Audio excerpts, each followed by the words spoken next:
வணக்கம். பூங்குனி சமையல் சேனல். இன்னைக்கு என்ன பார்க்க போறோம்னா துவரம்பருப்பு சாம்பார், அவரைக்காய், பீன்ஸு, பீட்ரூட், கேரட்டு, ஒரு முருங்கைக்காய். இப்போ பருப்பை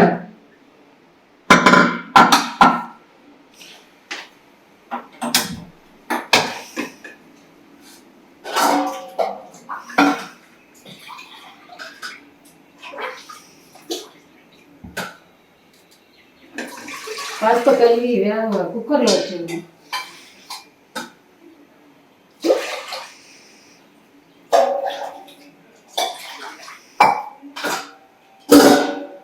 இந்த ஒரு கப்பு எடுத்துக்கோங்க, 3/4 கப்பு. இதுக்கு இந்த காய் இவ்வளோ போடணும்.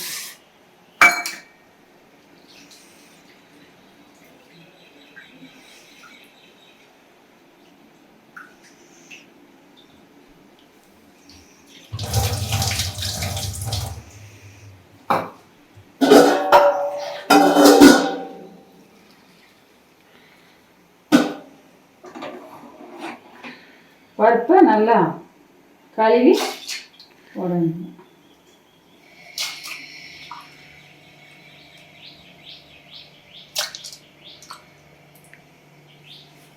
மசால் பொடி போடாமல் இதை அரைச்சி வைக்கிற சாம்பார்.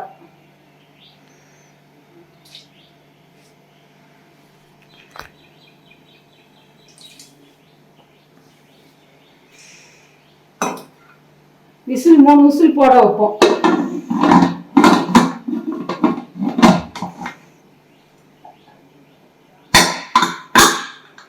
போட்டு அரைக்கிறதுக்கு நாங்கள் எடுப்போம்.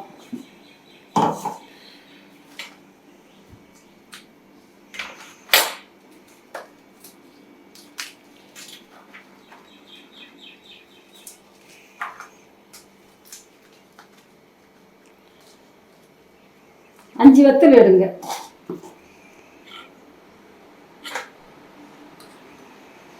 இதே மாதிரி அரைச்சி வைங்க, சூப்பராக இருக்கும் சாம்பார். தேங்காய் இவ்வளோ போடுங்க.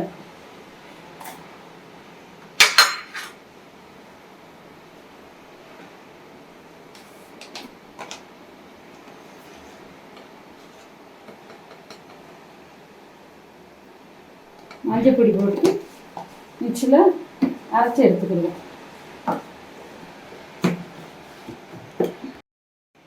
நல்லா இதை மாதிரி அரைச்சி எடுத்துக்கோங்க.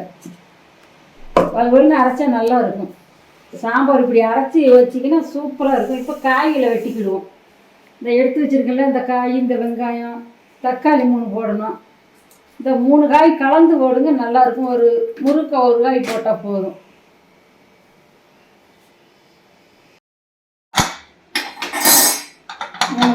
போட்டாச்சு. பார்த்தீங்களா, நல்லா வெந்துருச்சு.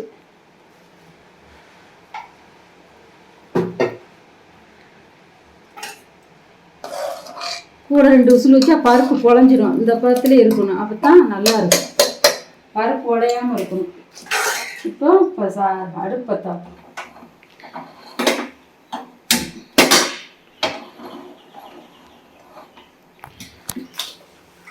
இந்த வெட்டி வச்ச காய் போடும். பீன்ஸு, கேரட்டு, அவரைக்காய், ஒரு முருங்கைக்காய்.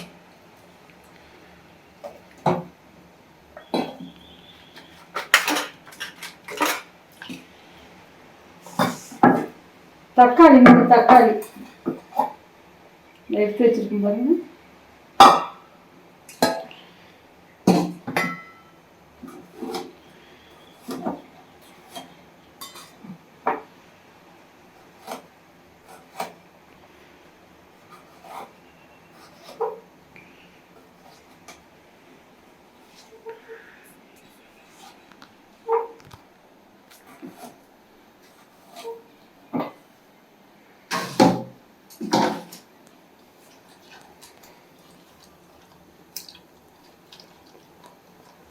இப்படி தக்காளி கல் மாதிரி தான் ஒரு நசுக்கி போட்டுருங்க.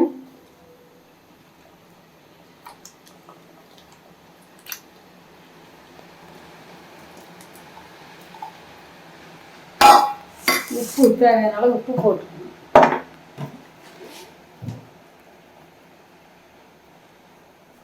போடுங்க.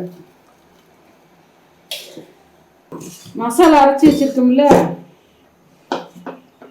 இந்த பழத்தில் நல்லா நீங்கள் அரைச்சி இதே மாதிரி குழம்பு வைங்க, சூப்பராக இருக்கும், நல்லா வாசமாக இருக்கும். நாங்கள் இப்படி அரைச்சே தான் வச்சுக்கிடுவோம், மசால் பொடியே போடுறதில்ல.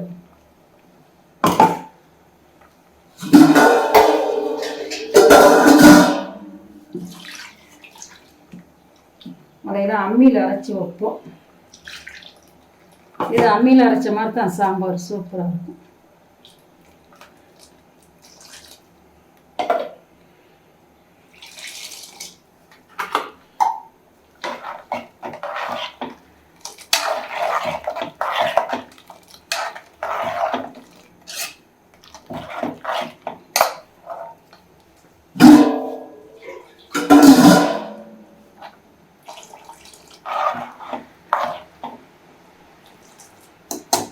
இதுக்கப்புறம் குக்கர்லாம் விசில் போட வேண்டாம், மூடி வச்சு ஒரு 1/4 மணி நேரம் கழித்து சாம்பாரை தாளிக்க வேண்டியதான்.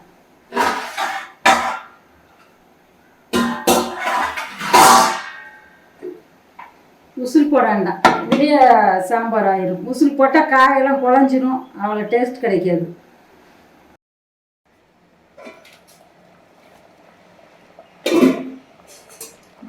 சாம்பார் நல்லா ஆயிடுச்சு வருங்க, அதில் எடுத்துக்கணும். பருப்பு ரொம்ப உடையாமல் இப்போ தாளிச்சிருவோம்.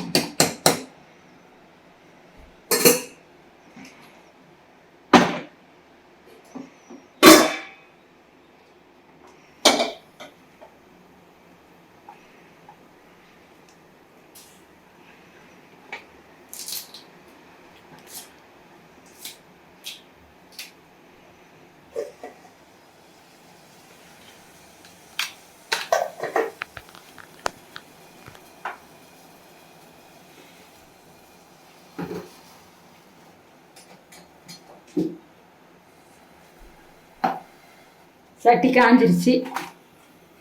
எண்ணெயெல்லாம் சாம்பாருக்கு ரொம்ப ஊற்ற வேண்டாம், இதில் எண்ணெய் ஊற்றினா போதும்.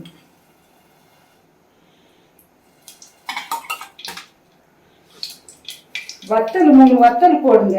இதை எடுத்து வச்சுருக்கோம் பாருங்க. இல்லை வெங்காயம்லாம் வேகையும் வத்தலையும் கருவேப்பிலையும் போடுங்க. இந்த வத்தல் வாசம் சாம்பார் அப்படி மணக்கும், வத்தலுக்கு அதுக்கும் நல்லா வாசமாக இருக்கும்.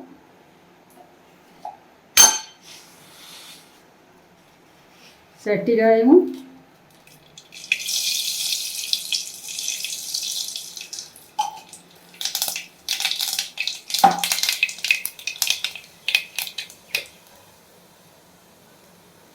நல்லா கடுகு அடிச்சிருச்சா, வெங்காயம் போட்டுரும்.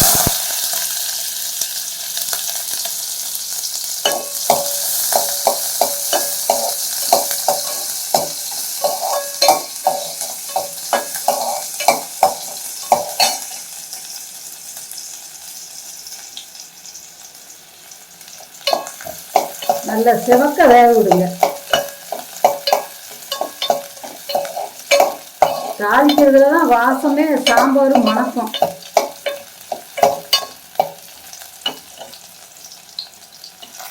இந்த வத்தலும் ஒரு தாளிக்கும்.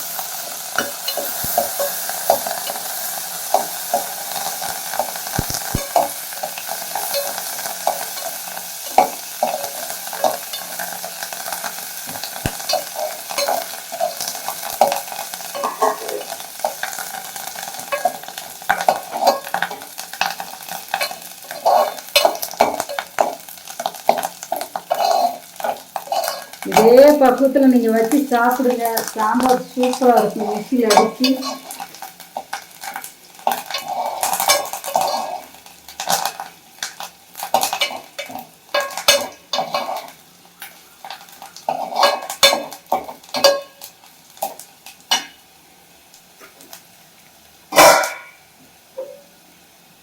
நல்லா வெந்துருச்சா இல்லை, சிவக்க பிரியாதையும்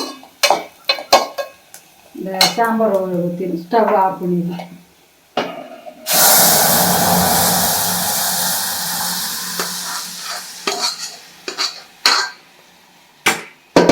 இந்த சாம்பார் வச்சு இந்த ரசம் வச்சுருக்கோம் பாருங்க, இந்த ரசம் இன்னொரு நாளைக்கு தக்காளி ரசம் இதே மாதிரி உங்களுக்கு செஞ்சு காமிக்கிறேன் எப்படி செய்முறைன்னு.